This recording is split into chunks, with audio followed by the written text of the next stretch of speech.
Video बीच में रुक गई थी। मास मीडिया स्टार्ट होते ही मास मीडिया की भूमिका फिर से स्टार्ट करते हैं due to space of phone. खैर आगे बढ़ते हैं। मास मीडिया की भूमिका के बारे में हम बात कर रहे थे।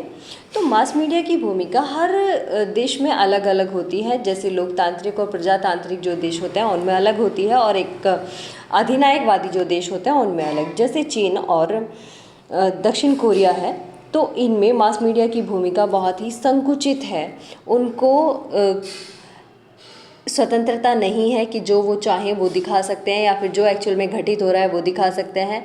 केवल वो वही प्रदर्शित कर सकते हैं या फिर छाप सकते हैं जो दक्षिण कोरियाई सरकार या फिर चीन सरकार उन्हें परमिशन दे या इजाज़त दे।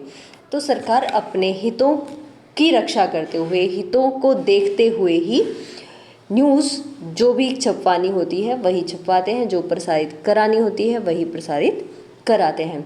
जबकि भारत जैसे लोकतांत्रिक या प्रजातांत्रिक देशों में ऐसा नहीं है। यहाँ की मीडिया पूरी तरह से स्वतंत्र है और जो भी घटित होता है वो एज इट इज़ प्रदर्शित करने के लिए स्वतंत्र है।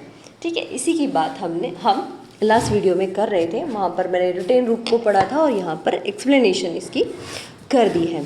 ठीक है, ये पार्ट ऑफ सेकंड पार्ट होगा लोकमत का।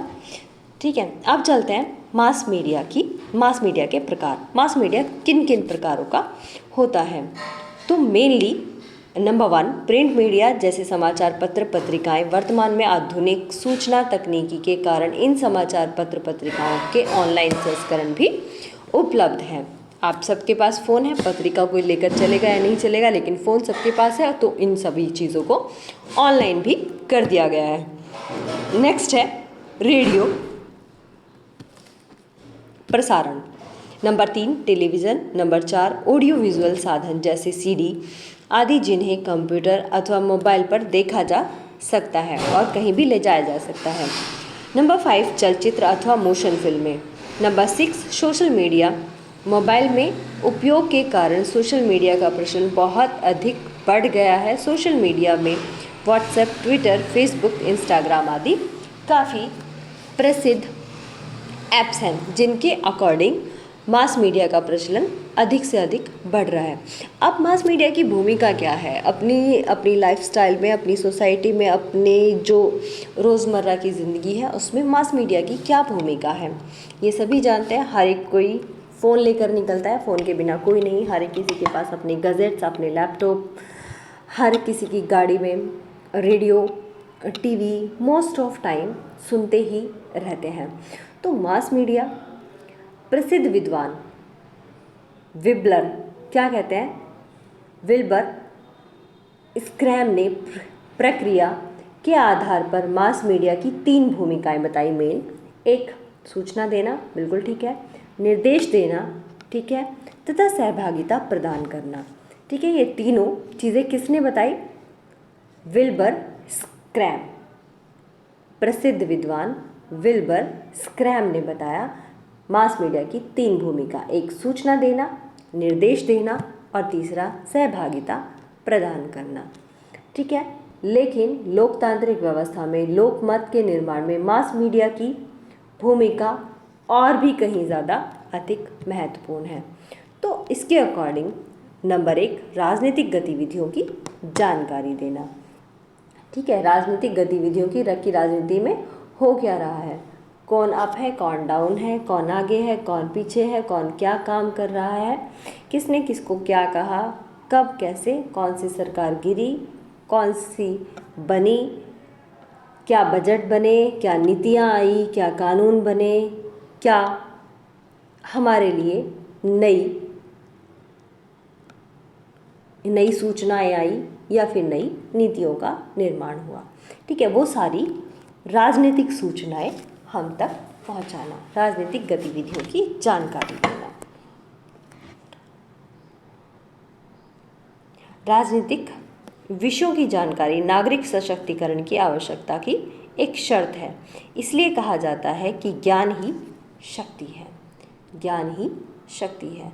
चलते हैं पेज नंबर 141 पर, 142 पर। नंबर 2 नागरिकों की राय कि अभिव्यक्ति की, नागरिकों की जो राय होती है वो एक अभिव्यक्ति का साधन होती है कि क्या उन्हें चाहिए और क्या नहीं चाहिए।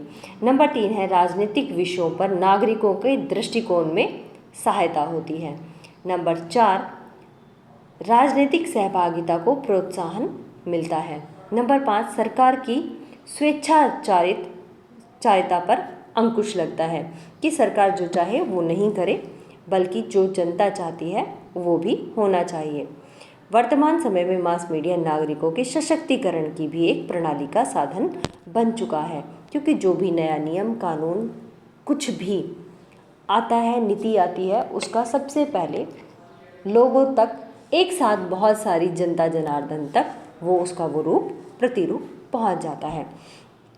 अब है स्वस्थ लोकमत के निर्माण में क्या बाधाएं हैं।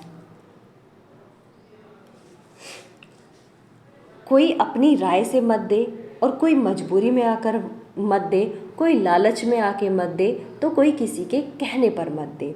तो ऐसा नहीं होना चाहिए। तो इसमें कौन कौन सी बाधाएं आती हैं ताकि व्यक्ति इस तरह से अपना मत ना देकर अपना मत स्वेच्छा से दे। तो उसके लिए कौन कौन सी बाधाएं आती हैं उसमें। नंबर 1 निर्धनता और भीषण आर्थिक असमानताएं। कोई अमीर है, कोई गरीब है, सबकी सोच एक जैसी नहीं है, सबके साधन एक जैसे नहीं हैं, सबकी आवश्यकताएं एक जैसी नहीं हैं। तो उन सब के आधार पर लोकमत भी एक जैसा नहीं होगा। तो ये इसलिए मेन मुद्दा है लोकमत की बाधा, निर्धनता और भीषण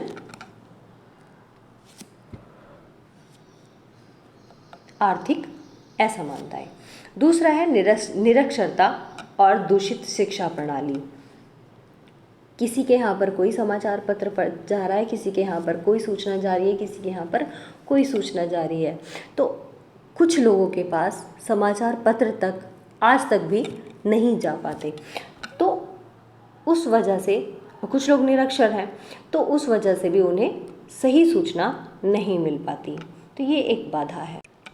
नेक्स्ट आता है पक्षपातपूर्ण समाचार पत्र। जो भी एरिया वाइज समाचार पत्र होंगे वो एरिया वाइज पक्षपातपूर्ण तरीके से न्यूज़ छाप सकते हैं।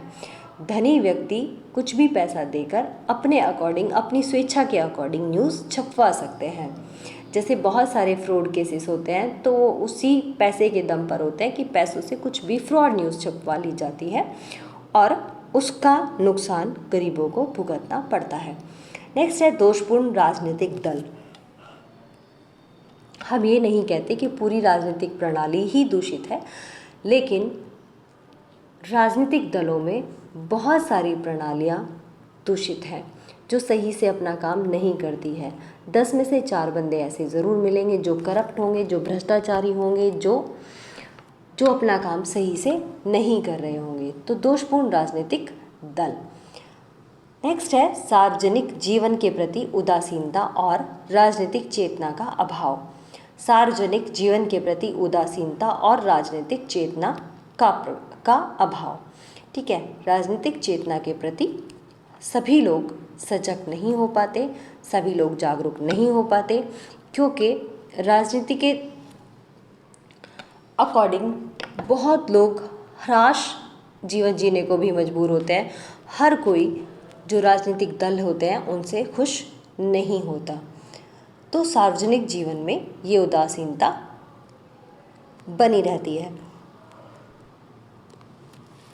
और जब वोटिंग टाइम आता है कि क्योंकि किसी को नौकरी नहीं मिलती, तो किसी का काम अच्छे से नहीं चलता, तो वो राजनीति के प्रति या फिर सरकार के प्रति उदासीन हो जाते हैं और वो सोचते हैं को नृप हो कि कुछ भी हो, कोई भी सरकार आए, हमें क्या लाभ और हमें क्या हानि।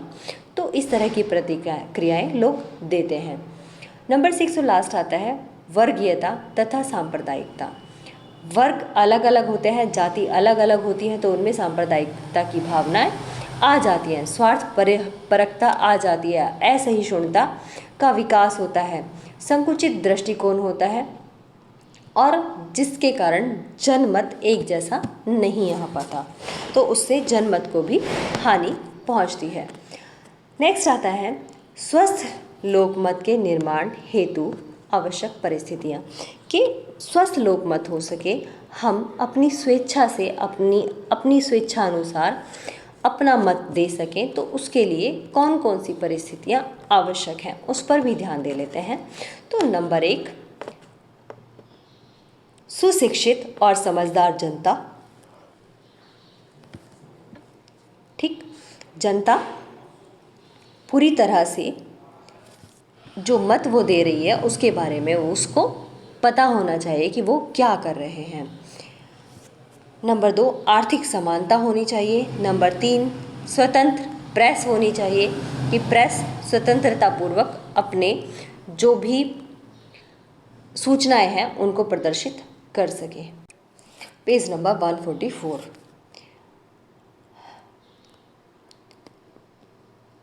नेक्स्ट है स्वस्थ और सुदृढ़ राजनीतिक दल। अच्छे राजनीतिक दलों की हमें आवश्यकता है। नंबर 5, सांप्रदायिकता और छुआछूत जैसी भावनाओं का, असमानता वाली भावनाओं का अंत होना आवश्यक है। नंबर 6, राष्ट्रीय आदर्शों के संबंध में एकता। राष्ट्रीय आदर्श एक दूसरे से एकता बनाए रखें, ऐसा विचार होना चाहिए। नेक्स्ट है विचार अभिव्यक्ति और संगठन आदि की स्वतंत्रता भी आवश्यक है। इसमें वाल्टेर कहते हैं कि हमारी यह पंक्ति हमारी मार्गदर्शक होनी चाहिए। कि क्या बोलते हैं वाल्टर? वाल्टर कहते हैं कि मैं चाहे आपके विचार से सहमत न हूँ, लेकिन आपके विचार स्वतंत्र के अधिकार की रक्षा के लिए मैं अपने प्राण दे दूंगा। क्या कहते हैं वाल्टर? मैं चाहे आपके विचार से सहमत न हूँ, लेकिन आपके विचार स्वतंत्र के अधिकार की रक्षा के लिए मैं अपने प्राण दे दूंगा। कि नागरिकों को अपने विचार के प्रचार और प्रसार के लिए संगठन आदि के निर्माण में सम्मेलन की स्वतंत्रता होनी चाहिए। इसके साथ ही नागरिकों का यह भी कर्तव्य हो जाता है कि वे किसी भी प्रकार का इनका दुरुपयोग न करें। समाज या राज्य उनके हितों या व्यक्ति के समर्थन की रक्षा के लिए विचार करें। विचार की अभिव्यक्ति के अधिकार को सीमित किया जा सकता है। ठीक है, कि वॉल्टेयर कहते हैं कि आपके विचार से मैं सहमत हूँ या ना हूँ, लेकिन आपके विचारों की रक्षा के लिए अब मैं अपने प्राण भी दे सकता हूँ। नंबर 8 है शांतिमय वातावरण। बिल्कुल शांतिमय वातावरण होना चाहिए, तभी जनमत हेल्दी होगा। लास्ट है न्यायप्रिय बहुमत और सहनशील अल्पमत। बहुमत वर्ग में न्यायप्रियता की प्रवृत्ति होनी चाहिए, जिससे कि अल्पमत सार्वजनिक क्षेत्र के प्रति उदासीनता या असंवैधानिक मार्ग को न अपना ले। इस प्रकार अल्पसंख्यक वर्ग में बहुमत के निर्माण को स्वीकार करने की प्रवृत्ति होनी चाहिए, क्योंकि यही एकमात्र व्यवहारिक मार्ग है। स्वार्थी बहुमत और विद्रोही अल्पमत लोकमत के स्वरूप को भ्रष्ट कर देते हैं। अतः लोकमत के निर्माण हेतु बहुमत को न्यायप्रिय और अल्पमत को सहनशील होना ही चाहिए। ठीक है, तो ये था आपका चैप्टर लोकमत और मास मीडिया की भूमिका। ठीक है, इसके शॉर्ट क्वेश्चंस भी मैंने कराए हैं। ठीक है, ये इसके शॉर्ट क्वेश्चंस हैं। वीडियो क्वालिटी सही करके देख लेना। शॉर्ट क्वेश्चन की इससे पहले वीडियो आ चुकी है, अति लघु प्रश्न और बहुविकल्पीय प्रश्नों की। ठीक है, वैसे इस पेज पर दिए हैं 145 पर और 146, ये इसके क्वेश्चंस हैं। मैं ऑलरेडी वीडियो डाल चुकी हूँ, तो मैं दोबारा नहीं इनको रीड कर रही। ठीक है, देख लेना अच्छे से, ये बहुत हेल्पफुल रहेंगे आपके लिए। चाहे आप नेट की तैयारी कर रहे हैं, चाहे पीजीटी की कर रहे हैं, चाहे टीजीटी की कर रहे हैं, चाहे बीए में हैं या फिर एमए में हैं। अगर लोकमत आप पढ़ रहे हैं तो, या फिर लोकमत की आपके पास टॉपिक है, चाहे वो किसी भी सब्जेक्ट में हो क्यों ना हो, तो ये वीडियो आपके लिए काफ़ी हेल्पफुल रहेगी। वीडियो क्वालिटी अपनी सही कर लेना, तब इसको देखना। जैसी भी हो कमेंट कर सकते हैं। वैसे आजकल बच्चे कमेंट कर रहे हैं, मुझे भी अच्छा लग रहा है। जो टॉपिक्स भी बच्चों ने बोले हैं, मैं उन टॉपिक्स पर वीडियो बनाऊंगी जल्दी ही। नेक्स्ट वीडियो वैसे मैं सोच रही हूँ, एक बच्चे ने मुझसे कहा था गांधी के विचारों पर बनाने के लिए, और एक था संघर्ष के कारक। ठीक है, उन पर वीडियो बनाते हैं। Okay, bye bye, take care and best of luck.